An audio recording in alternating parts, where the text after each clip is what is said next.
மனிதன் இந்த ஆசைகளை எப்படி கடக்கிறதுன்னு தெரியாம இந்த ஆசைகள்ல உழன்றுகிட்டு இருக்காங்க கம்ப்ளீட்டா முழுசா பாத்தீங்கன்னா. அப்போ ஒரு இறைவன் கிட்ட நம்ம கோவிலுக்கு போனோம்னா இவன் முழுமையா போயிட்டு என்ன பண்றோம்னா இறைவன் குடு அப்படின்ட்டு கையெடுத்து கும்பிட்டு வந்ததுனால மட்டும் இறைவனுடைய வேண்டுதல்களை நிறைவேற்றுவது அவர்களுடைய வேலையாகவே இருக்காது. ஆனா இப்பேற்பட்ட ஒரு உடலையும் இப்பேற்பட்ட ஒரு மனதையும் இந்த மனதுக்குள்ளார இருக்கின்ற ஆன்மா என்னும் ஒரு மிகப்பெரிய சுடர ஒவ்வொரு ஆன்மாக்களும் ஒவ்வொரு உடலுக்குள்ளேயும் இறைவன் ஏற்றி இருக்கிறதுன்றது ஒரு சாதாரண விஷயம் கிடையாது. யாராலையுமே முதல்ல ஒரு ஆசைகளை கட்டுப்படுத்தவோ இல்ல ஆசைகளை முழுமையா ஒரு மனிதனால அழிக்கவே முடியாது. இறை வழிபாடும் பிரார்த்தனை என்றதும் முழுக்க முழுக்க ஆழ்ந்த பக்தியும் ஆழ்ந்த அமைதிக்குள்ளதான் இறைவன் வந்து குடிக்கொண்டிருக்கும்.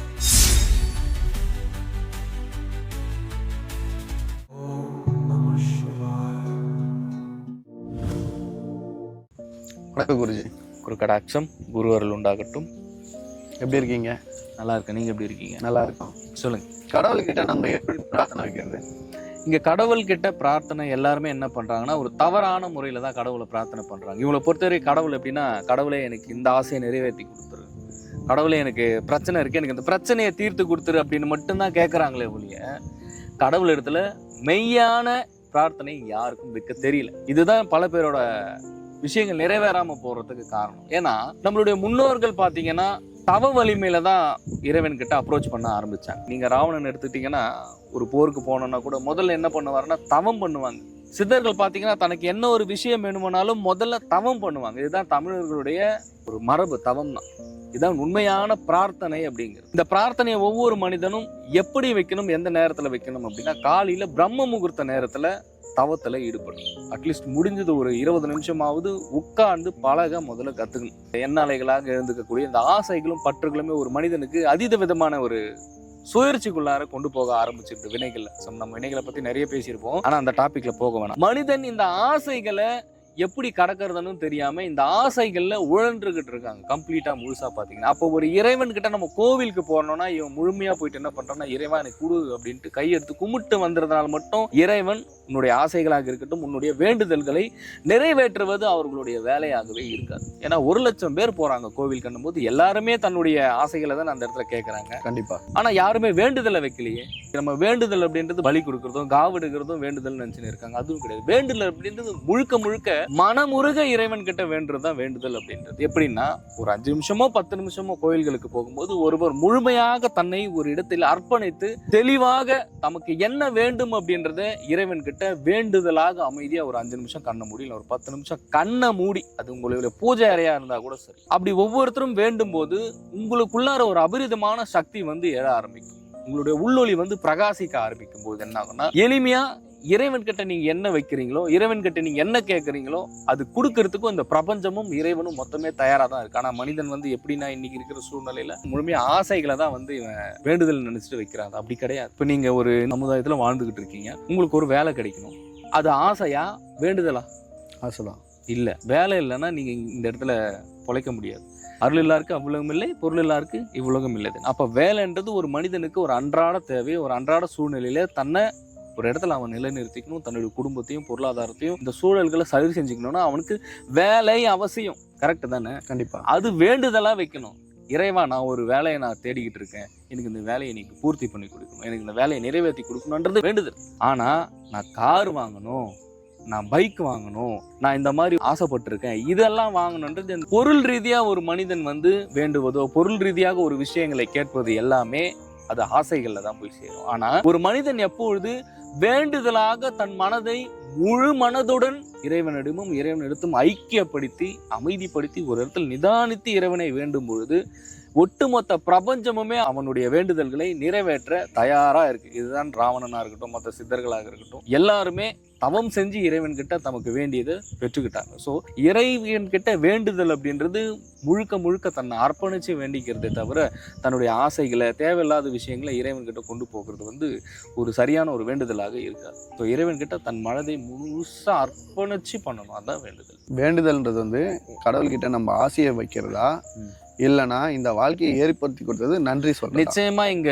இறைவன் கிட்ட நன்றி செலுத்துறதா, நன்றி உணர்வோடு இருக்கிறது தான் உண்மையான ஒரு வேண்டுதல் அப்படின்னு சொன்னா. ஏன்னா இந்த உலக வாழ்க்கையில இந்த பிரபஞ்சத்துல ஏக்கச்சக்கமான உயிரினங்கள் இருக்கு. ஓரறிவு உயிரினம், ஈரறிவு, 3 அறிவு, 4 அறிவு, 5 அறிவு, 6 அறிவு, இப்படி ஒவ்வொரு அறிவுகளுக்கு ஏற்ற மாதிரி மற்ற ஜீவராசிகள் அப்படின்ட்டு இந்த பிரபஞ்சத்துல ஒவ்வொரு நாளும் தோன்றிக்கிட்டு தான் இருக்கு. ஒவ்வொன்றும் ஒவ்வொரு நாளும் அழிஞ்சுக்கிட்டு தான் இருக்கு. ஆனா இப்பேற்பட்ட ஒரு உடலையும் இப்பேற்பட்ட ஒரு மனதையும் இந்த மனதுக்குள்ளார இருக்கின்ற ஆன்மா எனும் ஒரு மிகப்பெரிய ஒரு தீப சுடர ஒவ்வொரு ஆன்மாக்குள் ஒவ்வொரு உடலுக்குள்ளேயும் இறைவன் ஏற்றி இருக்கிறதுன்றது ஒரு சாதாரண விஷயம் கிடையாது. அதனால இந்த மனித பிறப்பு அப்படின்றது ஒரு சாதாரண விஷயம் கிடையாது. இந்த மனித பிறப்பு எடுத்ததற்காகவே நீங்க இறைவன் கிட்ட ஒவ்வொரு நாளும் ஒவ்வொரு கணமும் ஒவ்வொரு நொடியுமே அவர்கிட்ட நன்றி உணர்வோடு இருக்கணும். இங்க மனிதர்கள் எல்லாருமே அந்த இறைவனுக்கு செலுத்தக்கூடிய அந்த நன்றி உணர்வை செலுத்தாம விடும்போது என்ன ஆகுதுன்னா இவன் அதீதமான துன்பத்துக்குள்ள ஈடாகும். ஏன்னா மனசு ஒரு ஒழுங்கற்ற நிலையில இல்லாம ஒரு ஒழுக்கத்தை பால் போகாம முழுக்க இது கலைஞ்சு தன்னுடைய ஆசைகளுக்காகவும் தன்னுடைய சுய இன்பத்துக்காகவுமே இது நடமாடிக்கிட்டு இருக்க ஒளி. ஆனா மற்ற ஜீவராசிகளுக்கோ மற்ற உயிரினங்களை இங்க நேசிக்கவோ இல்ல மனிதன் மீது கருணை கொள்ளவோ இவனுக்கு நேரம் இல்லாம போயிருக்கு. ஏன்னா ஔவையார் சொல்றாங்க, அரிது மானிடர் பிறப்பு அரிது அப்படின்றாங்க. அப்படின்னா என்ன தெரியுமா? எவ்வளவு பெரிய தத்துவம் தெரியுமா? ஏன்னா எந்த ஜீவராசிகளுக்குமே இல்லாத ஒரு விஷயம் என்னன்னா மனிதனுக்கு அடிப்படையில இறைவன் வச்சு அமைச்சிருக்கா. அதுதான் மனிதாபிமானம் என்றது. இங்க எத்தனை கோடி காசு எடுத்துட்டு வந்தாலும், எவ்வளவு கோடி ரீதியான சம்பளங்கள் பைசாவா இருந்தாலும், எவ்வளவு சம்பாதிச்சாலுமே இந்த மன நிம்மதி என்றது ரொம்ப ரொம்ப ஒரு மனிதனுக்கு முக்கியமான ஒரு விஷயம். ஏன்னா இந்த வினைகள் ஒரு பக்கம் நடந்துகிட்டு இருக்கு. இந்த வினைகளையும் இந்த சூழ்நிலையில ஒவ்வொருத்தரும் சமாளிக்கணும். இந்த விஷயத்தை எல்லாமே சூழ்ந்து ஒருத்தன் போகணும், இதெல்லாம் கடந்து அவனுக்கு தேவையான விஷயங்கள் இங்க கொண்டு வரணும் அப்படின்னா நிச்சயமா பக்தின்றதை தாண்டி அதீதமான ஒரு நன்றி உணர்வோட எக்ஸ்ட்ரீமா இருக்கணும். இப்ப பாத்தீங்கன்னா அருணகிரிநாதர் முருகன் மேல இருந்ததா, வள்ளலார் அருட்பெருஞ்சோதி மேல இருந்த ஒரு காதலாக இருக்கட்டும், இந்த மாதிரி ஒவ்வொருத்தருமே தன்னுடைய மனதை இறைவன் பால் அதீதமாக எந்த அளவுக்கு நம்ம பக்தி செலுத்துறோமோ அந்த அளவுக்கு நன்றியோடு இருக்கும்போது நமக்கு தேவையான எல்லா விஷயங்களுமே இறைவன் பூர்த்தி செஞ்சு கொடுக்கறதுல தயாரா இருக்கு. நம்ம கடல் கிட்ட பாத்தீங்கன்னா நம்மளோட ஆசைகளை நிறைவேற்றுங்க அப்படின்னு சொல்றது முறையா இல்ல நடக்கிறது நடக்கட்டும், கடவுள் நமக்கு எப்படி இருந்தாலும் நல்வழி தான் காட்டுவாரு அப்படின்றது சரியா? இந்த ஒரு விஷயம் புரிஞ்சுக்கணும், யாராலையுமே முதல்ல ஒரு ஆசைகளை கட்டுப்படுத்தவோ இல்ல ஆசைகளை முழுமையா ஒரு மனிதனால அழிக்கவே முடியாது. ஏன்னா அந்த மாயை எனும் மலை முழுசா எப்படி ஒரு மனுஷனை ஆட்கொள்ளுது, முழுசா ஒரு மனுஷனை எப்படி தன்னை ஆட்படுத்திக்கிது அப்படின்னா இந்த மாயை அப்படின்ற இந்த ரகசியத்தையும் இந்த சூட்சமத்தையும் வச்சுதான் ஒரு மனிதனையே இங்க இயக்குது வெளியே. அந்த இயக்கம் இல்லைன்னா இங்க உலக நகர்வுன்றது நகரக்கவே நடக்காது. இங்க ஆசைகள் உற்பத்தி ஆகிறது பெரிய விஷயமே கிடையாது. ஆனா நீங்க எந்த ஒரு விஷயத்தையும் நீங்க அடைஞ்சீங்கன்னா அடுத்து உங்களுடைய மனம் இன்னொரு பொருள் மேல அடுத்தடுத்து இங்க நகர்ந்து போய்கிட்டே இருக்கும். இதுதான் மனிதனோட ஒரு இயல்பான வாழ்க்கை. நீங்க நல்லா நோட் பண்ணி பாருங்க. ஒரு பொருளை வாங்குவீங்க, ஆசைப்படுவீங்க, அது உங்களுக்கு கிடைக்கும், அது 2-3 நாள் வச்சு யூஸ் பண்ணுவீங்க, அவ்வளவுதான். அதுக்கப்புறம் பாத்தீங்கன்னா அது ஓரமா கிடக்கும், அடுத்த ஒரு விஷயத்தை நோக்கி போக ஆரம்பிக்கும். இப்படி உலகத்துல எந்த ஒரு விஷயத்தை எடுத்துட்டாலுமே இப்படி நகர்ந்து போய்கிட்டே இருக்கும். ஆனா இது எல்லாத்தையுமே தாண்டி நிரந்தரமான ஒரு விஷயம் அப்படின்றது இங்க இருக்கு. அந்த நிரந்தரமான விஷயம் என்னன்னா கடவுள் அப்படின்ற ஒரு பெரும் நிலையை தான் ஒவ்வொரு சித்தர்களும் ஒவ்வொரு மகான்களும் ஒவ்வொரு ஞானியர்களுமே அடைந்த ஒரு கோட்பாடையும் கடந்த ஒரு விஷயம் அது. அப்படி ஒவ்வொருத்தருமே தன்னுடைய மனசை முழுமையா இறைவன் பாலும் செலுத்தி தன்னுடைய உயர் ஞானத்துக்கும் ஒரு உயர் அனுபவத்துக்கும் ஒவ்வொரு ஆளும் போக முடியும். அப்படி ஒரு உயர்ந்த தன்மையை ஒவ்வொருவருமே உள்கடந்து கடவுள் கடவுள் கடவுள் உள்கட அந்த உள்கடக்கும் தன்மைக்கு ஒவ்வொருத்தரும் போகும்போது எளிமையா நீங்க இறைவனுக்கு நன்றி செலுத்துறதை விட இங்க பிறவி எல்லா பெருவாழ்வும் மோட்சம் முக்தி அடையக்கூடிய ஒரு பெரும் நிலைகள் எல்லாம் இங்க இருக்கு. ஆனா இது எளிமையா இறைவன் கிட்ட போக முடியாம இருக்கிறதுக்கான சூழ்நிலைகள் என்னன்னா இந்த புற உலகில் நமக்கு தென்படுகின்ற பல விஷயங்கள் இருக்கு, தடைகளா இருக்கு, வேற ஒன்றும் கிடையாது. அப்போ இவ்வளவு விஷயங்களை வச்சுக்கிட்டு நான் ஆசையை நிறுத்திடணும், ஆசையை கட்டுப்படுத்திடணும்னா அதெல்லாம் சாத்தியமே இல்லாத விஷயம். அவ்வளவு எளிமையா அது இன்றைக்கு இருக்கிற சூழ்நிலைகள் ஆசைகளை கட்டுப்படுத்த முடியாது. ஆனா ஆசைகளை ஒவ்வொருவரும் குறைத்து கொள்ள முடியும். அப்படி ஒரு மனிதர் ஆசைகள் குறைய நமக்கு என்ன தேவையோ அதை இறைவன் கொடுக்கறதுக்கு ரெடியா இருக்காரு. ஆனா இவன் ஆசைகள் குறைத்துக்கிறதுக்கு ரெடியா கிடையாது. அப்போ இறுதி ஒருவர் இங்க ஜனனம் ஆரம்பிச்சதுல இருந்து தன்னுடைய மரணம் வரைக்குமே முழுமையாக ஆசைகள் ஆசைகள் ஆசைகள் ஆசைகள் இந்த ஆசைகளையே ஒருவர் போகும்பொழுது எளிமையா இங்க துன்பத்துக்கு ஆளாகிறாங்க. அப்போ துன்பம் இல்லாமையும் இன்பமா ஒரு வாழ்க்கை வாழணும்னா ஒவ்வொருவருமே இறைவன் மீது அதீத பக்தி கொண்டு தன்னுடைய பிறவி பயனான இறை பக்தியையும் மற்றும் ஞானத்தை நோக்கியும் ஒவ்வொருவரும் நம்மளை கொண்டு போகும்போது இறைவன் முழுக்க அவருடைய அருள் ஒவ்வொருத்தருக்கும் பாவிப்பார். இதுதான் நிதர்சனமான உண்மை. ஸோ அதனாலதான் இவ்வளவு கோவில்களா இருக்கட்டும், இவ்வளவு குளங்களா இருக்கட்டும், இவ்வளவு பக்தி விஷயத்துல அவ்வளவா இருக்கட்டும், இல்ல சித்தர்கள் அடைந்த நிலைகளா இருக்கட்டும், இப்படி ஒவ்வொன்றுத்துக்குமே ஒவ்வொரு வைப்ரேஷனும் ஒவ்வொரு ஆற்றல்களும் ஒவ்வொரு அதிர்வுகளும் ஒவ்வொரு மனிதனுக்கும் இங்க கிடைச்சிக்கிட்டு தான் இருக்கு. அடுத்து பாத்தீங்கன்னா உண்மையான பிரார்த்தனைன்றது எப்படி இருக்க வேணும்? உண்மையான பிரார்த்தனைன்றது ஒருத்தர் மனதளவில் இல்லாமல் முழுக்க ஆழ்ந்த அமைதி அளவில் இருக்க வேண்டும். அதுதான் உண்மையான பிரார்த்தனை. ஏன்னா இங்க பிரார்த்தனை அப்படின்றது எல்லாம் என்ன பண்றாங்கன்னா நேரா போயிட்டு அப்படியே கையெடுத்து கும்பிட்டு தன்னுடைய மனசுல என்னெல்லாம் வருதோ எல்லாத்தையும் கொட்டி வழிபடுறது இறை வழிபாடே கிடையாது.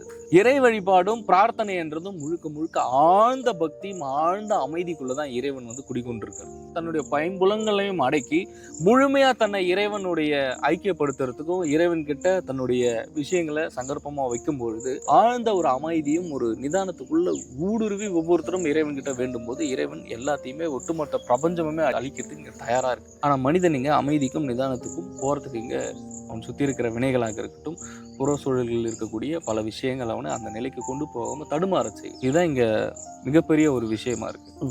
ஸோ இதை ஒவ்வொருவரும் நாள்தோறும் பிரம்ம முகூர்த்த நேரத்திலிருந்து பயிற்சிகளில் ஈடுபடுவதோ இல்ல ஒரு 5 நிமிஷம் 10 நிமிஷம் விளக்கு தியானத்தை செய்வதோ இந்த மாதிரி ஒரு முறைகளை ஒவ்வொருத்தருமே கடைபிடிக்கும் போது எளிமையா அந்த சூழ்நிலைகள் மாற ஆரம்பிக்கும். இங்க பிரார்த்தனைன்னு எடுத்துட்டீங்களா, நம்ம மன அமைதிக்காக பண்றோமா இல்ல நம்மளோட வளர்ச்சிக்காக பண்றோமா? நிச்சயமா இங்க பிரார்த்தனை யாருமே மன அமைதிக்காக இங்க பண்றதே இல்லைங்க. 100% மக்கள்ல ஒருத்தர் கூட மன அமைதிக்காக யாருமே இங்க இறைவனை வேண்டுவது கிடையாது. முழுக்க முழுக்க தன்னுடைய தேவைகளுக்கு தான் இறைவனை பயன்படுத்தினான ஒழிய தன்னுடைய மன அமைதிக்கு இங்க தேவைப்படுத்தவே இல்லை. இவன் தேவைகள் இங்க பூர்த்தி அடையணும்னாலும் எவன் ஒருத்தன் மன நிம்மதிக்காக இறைவனை தேடுறானோ, மன நிம்மதியை கடந்து தான் எப்பவுமே ஒரு தலைகள் இல்லாத ஒரு நிலையில ஒவ்வொருத்தரும் இருக்கணும் அப்படின்ட்டு தன்னை முழுமையா அமைதிப்படுத்திக்க இறைவனை வேண்டும் பொழுது முழுமையா அவன் கேட்டது எல்லாமே பிரபஞ்சம் கொடுக்க தயாரா தான் இருக்கு. பிரபஞ்சம் ரெடியா தான் இருக்கு. இப்ப நம்ம இங்க உட்காந்து பேசிக்கிட்டு இருக்கோம், ஏதோ ஒரு சூழல் நம்மளை இங்க நகர்த்திட்டு வந்திருக்குல்ல, இப்ப பார்த்துக்கு இருக்கக்கூடிய மற்றவர்களுக்கு இந்த தகவல் போய் சேருது இல்ல. சோ இதெல்லாமே பிரபஞ்சத்தினோட நகர்வுகள் தான். அப்ப நகர்வுகளை ஒவ்வொருத்தரும் ஒவ்வொரு ஆன்மாவும் புரிஞ்சுக்கணும்னா